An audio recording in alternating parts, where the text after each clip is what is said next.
Here we are. Last stop.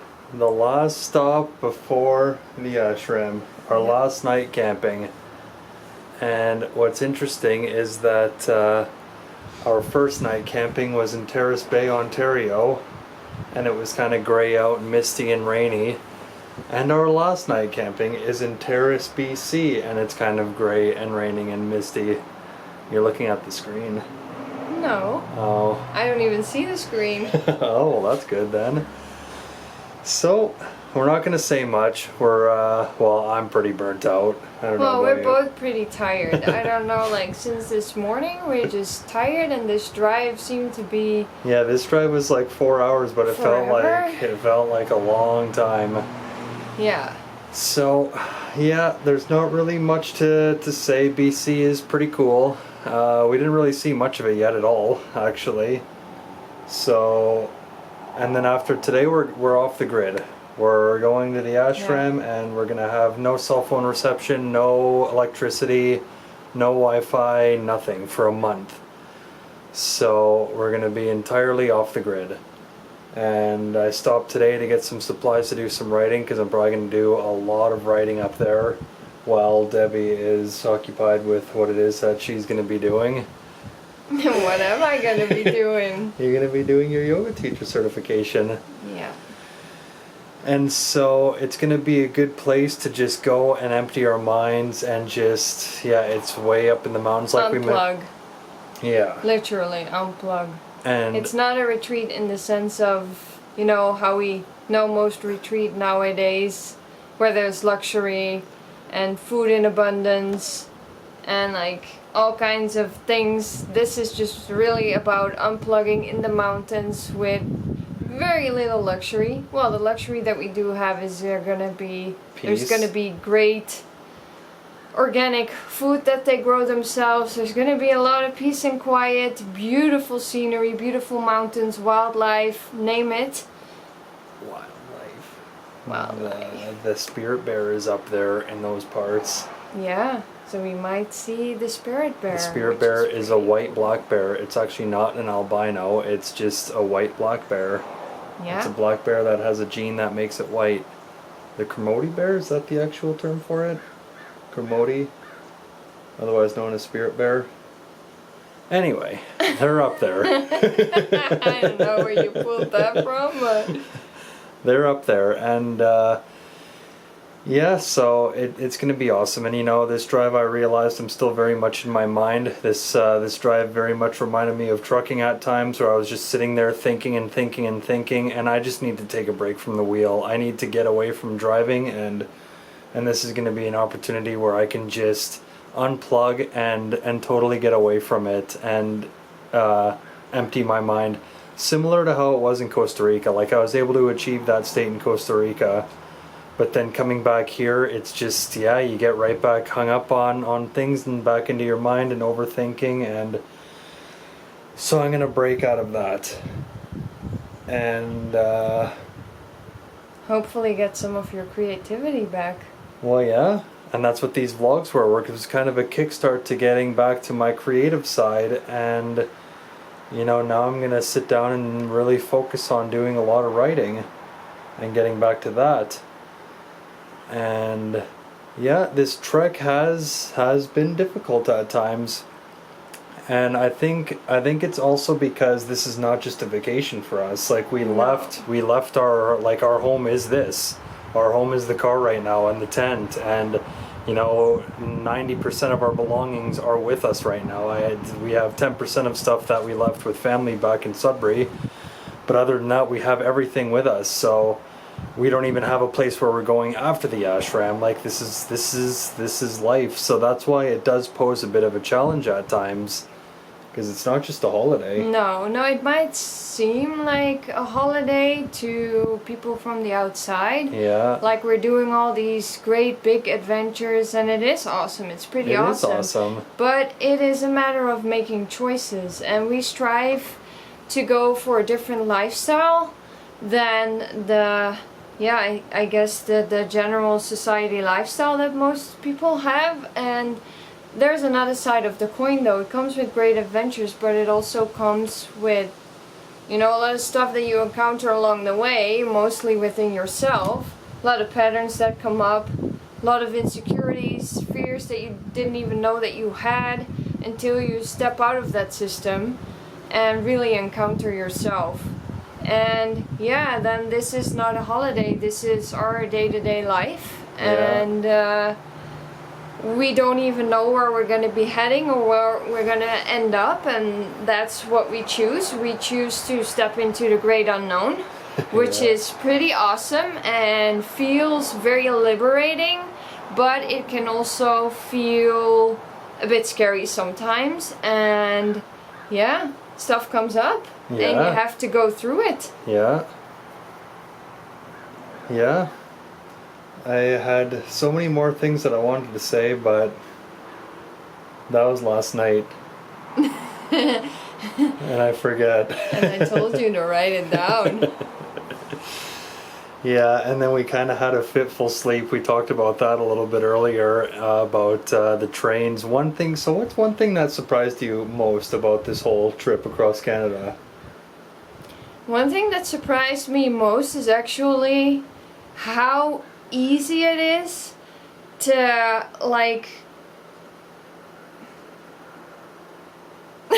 travel across this country without spending a lot of money. Oh yeah, that's actually something that I wanted to say. We spent on lodging, like, I don't know about food and gas yet, haven't added that up, but on accommodation we spent $115 in 8 days. And that was only because 2 nights ago we wanted to just splurge and get a room because we both, like, well, me specifically, just felt dirty and tired, and I just wanted a room. I wanted a real bed to sleep in and a shower and some privacy. So we splurged on a room, and then the other one was the Jasper campsite. Yeah, you had to pay to tent there, and then this one where we are right now is a campsite that we're paying to tent at. So in total, though, 115 in 8 days isn't bad at all on accommodation. Actually, Terrace is the first place where there's not really free campsites right around. You would have to go pretty much out of the way to find a free campsite. All the other places that we went, we haven't gone far from the highway at all.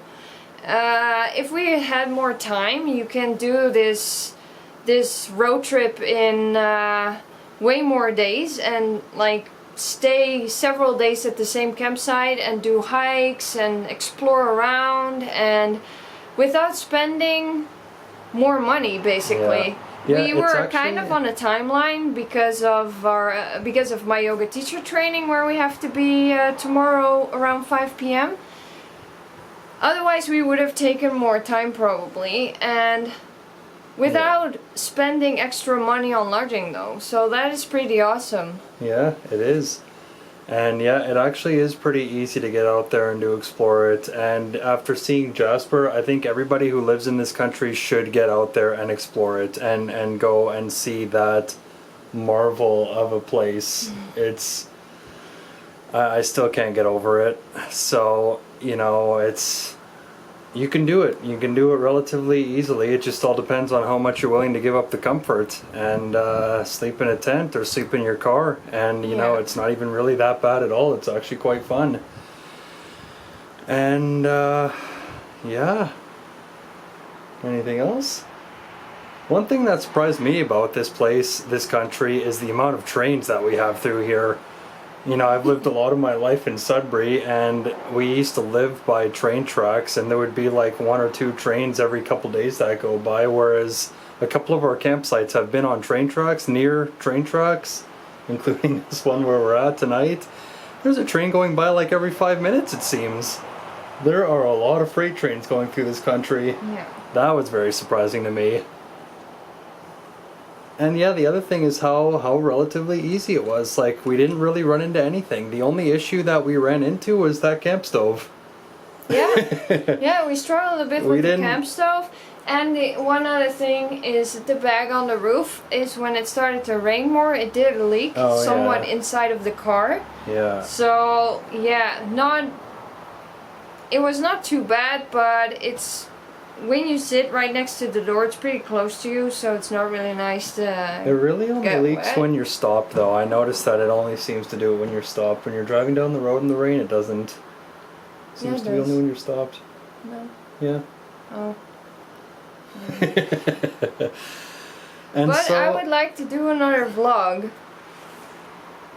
with about our preparations for this trip, which were Yeah, none. We yeah. basically didn't do a lot of preparation. no, we didn't do anything. We didn't even plan. We didn't plan routes. We didn't plan camping spots. We winged it all. We winged it. We literally found our first camping spot when we were on the road already, and then every subsequent camping spot we found when we were on the road to that one. So yeah, I would like to do a vlog about that to share some Yeah. of the findings and the then experiences. also tally up the cost of gas and all that, so Yeah. we can have a proper estimate or a proper figure of what it actually costed to get out here. And we're not near Vancouver. Like No. you know, I don't know if it would have been cheaper to go there. Like, we're far north. We're probably 13 hours north of Vancouver right now. So I think we took a long route, and we're far. So it's Yeah. gonna be a little bit more costly if you were to go to Vancouver or something, I would imagine. I don't know. Yeah, I don't know either. But yeah, we'll do another video and we'll add everything up and just have all that information. And see how we did it in a Prius, which was actually pretty comfortable. Yeah, like it's- that car is more spacious than you would imagine, and it has all these secret pockets inside where you can stuff your belongings, and it's Yeah, cool. it's a cool like, car. we didn't need more than this car, No, I can live in it for another year. and it saves a lot on gas that way. So yeah.